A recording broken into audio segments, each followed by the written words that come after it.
Qabı rəngli, dadı fərqli şirin, amma fəsadı ağır. O qədər ağır ki, saymaqla bitmir. Siqaretin müasir forması daha az zərərlidir gözləntisini də doğrultmadı.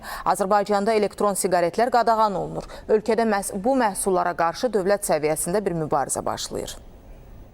İndiyə kimi elektron siqaretlər adi tütünlə müqayisədə nisbətən az zərərli kimi təqdim olunurdu. Amma deyilənlər reallıqda təsdiqini tapmadı. Faktlar tamam əksini göstərdi. Sağlamlığa vurduğu ziyan adi siqaretlərdən heç də geri qalmadı.